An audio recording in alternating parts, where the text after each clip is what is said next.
সুপ্রিয় দর্শক, আসসালামু আলাইকুম। এই ভিডিওতে আমাদের রয়েছে রেড পালমারের 2 নাম্বার এবং 3 নাম্বার আম গাছটি।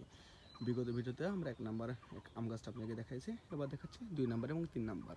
তো দেখতে পাচ্ছেন যে আসলে গাছটি কত সুন্দর এবং কত চমৎকার এবং কত পরিমাণে ফল ধরে আছে। দেখতে পাচ্ছেন অসংখ্য পরিমাণে ফল ধরে আছে, ফলে ফলে কিন্তু ভরে রয়েছে আমাদের এই মাতৃ গাছটি। খুব চমৎকার গাছ। এটা হচ্ছে আমাদের রেড পালমার আম গাছ। রেড পালমার আম গাছটি দেখতে যেমনই সুন্দর, ঠিক তেমনই ফল ধরে আছে।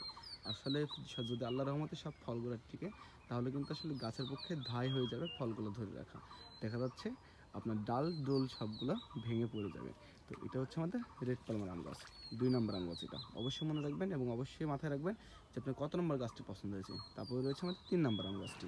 তো দেখতে পাচ্ছেন 3 নম্বর আম গাছটিতে কিন্তু অসংখ্য পরিমাণে ফল ধরে আছে এবং অসংখ্য পরিমাণে ফলে ফলে ভরে আছে গাছটি এবং অসংখ্য ঝাঁকায় গাছ। তো যারা আমাদের কাছ থেকে এই গাছগুলো নিতে চান রেড পালমারে, অবশ্যই যোগাযোগ করবেন। সবাই ভালো থাকবেন, সুস্থ থাকবেন, যুগের পাশে থাকবেন। আসসালামু আলাইকুম।